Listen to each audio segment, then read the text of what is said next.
Was it like last June or something like that? Yeah, last year sometime. Mm-hmm. Yeah. So everything's been a blur. It's been a very busy year. So.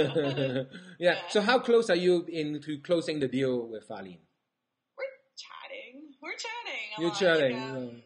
Yeah, I'm figuring out a lot of things on my end because this is very new for me. Mm-hmm. Since I first time publishing a book, starting a publishing company, and just figuring out everything that I want to do too on my own. So yeah, we're definitely talking. So it does take time. Business deals take a long time. Right. So you're flying to Paris and was on your own dime, yes. right? Right. Yeah, I did. I went to Paris on my own dime. Like I won Best Canadian Dessert Cookbook by the Gourmand Awards in Canada. So I decided to attend the cookbook fair in Paris, just to try and meet publishers and see what I want to get published in other countries because that's where I can start making my business grow and using that money to put back into my business here. Like an international edition, or I guess in a different language, or. Yeah, different language. Yeah, getting it translated to different languages. Because right now it's just published in Canada, so there's many other countries. Yeah. I'll ask you more about the language later. But your book has a lot of funny stories, and it's a lot of humor in it, and sometimes painful humor. But it's a great way to connect with your readers. So did you write all those stories, or do you have a friend that is a comedian that helps you write all the jokes and stuff? That's all. That book is me in a nutshell. So my humor, my everything. Like I definitely had an editor help me, but she was, she helped me just because I want to make sure I was doing everything right. This is my first book, self-publishing. I hired all the right people, like as far as photography and design and prop styling, like everything. So no, those are all my stories. Right. Yeah, the little pink hammer and the nut and whatnot. Yeah. Well, I try not to get.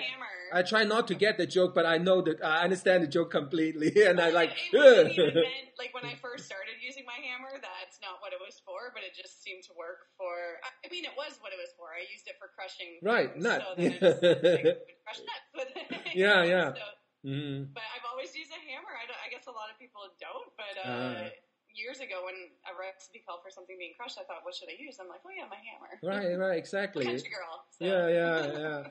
And the humor in the book and in the pitch in Dragon's Den, your humor, I mean, really shows through. And I think people who enjoys your cookbook, probably part of it will come from because of you too. The whole thing is coming from you. Yeah, it's because it's not just the recipe. But Dragon's Den was, I had the hugest amount of response from that show. I've done pretty much every national show Canada has. Right. I've done every national, and Dragon's Den, huge amount of response. People were very attached to me, I guess because I was, very open, very funny, and I'm just like, I didn't need to change my career. I was working on the #1 show in Canada doing makeup. I didn't need to change anything. And this idea happened. I was inspired to write one day, and next thing you know, I have a book, and I just felt like I really feel like this is what I'm supposed to be doing. Right. And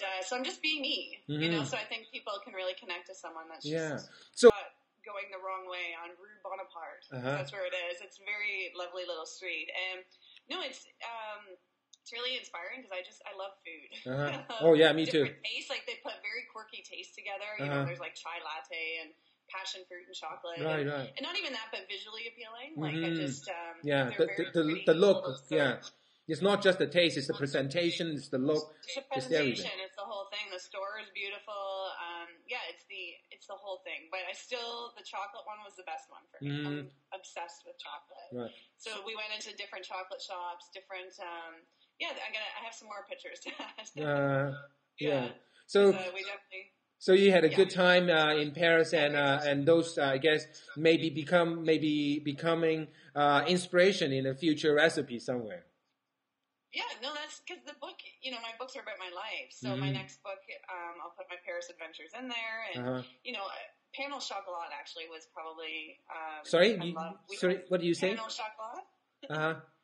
Pain au chocolate, the chocolate bread, pain au chocolat. Oh, okay. That's what they eat for breakfast. Oh, really? So that is their breakfast, is a chocolate pastry, which is pretty amazing. And so I definitely want to work on a recipe for that, for sure. So I'll include...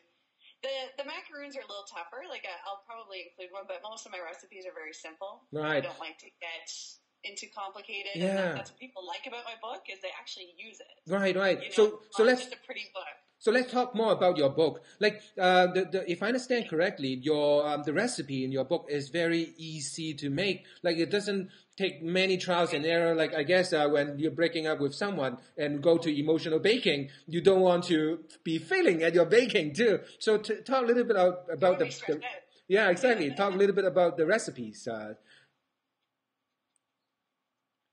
Yeah, a lot of them are passed down from family members. Like a lot of them are small town recipes, or ones that I created here. Like one of my exes, he was big into French cooking, so then I got into making a gâteau au chocolat and creme brulee and different stuff like that. And biscotti is something that I learned here too, because we don't have biscotti back home. Nobody even knew what it was when I brought it at the book launch, which I thought was really funny. So yeah, they're very simple recipes. They're, you know, and most of the ingredients you actually have in your cupboard. And that's what I wanted, was a cookbook that you use. Like, these are recipes I bake. I make them for, you know, friends, family, whatever. Because there's a lot of cookbooks out there that are just pretty, and they're lovely too. I have them, you know. But I definitely wanted a functional cookbook. Right. Yeah. Right. And I've seen a few of the recipes that you put up on your website, and they look quite good. Yeah. So even as a guy, I may try it. So who knows? Okay. Yeah. So, all right. Well, thanks a lot. No, so thanks a lot, Erin, for your time today. Thank you. Thanks for and I wish you the best of luck with the Happy Baker.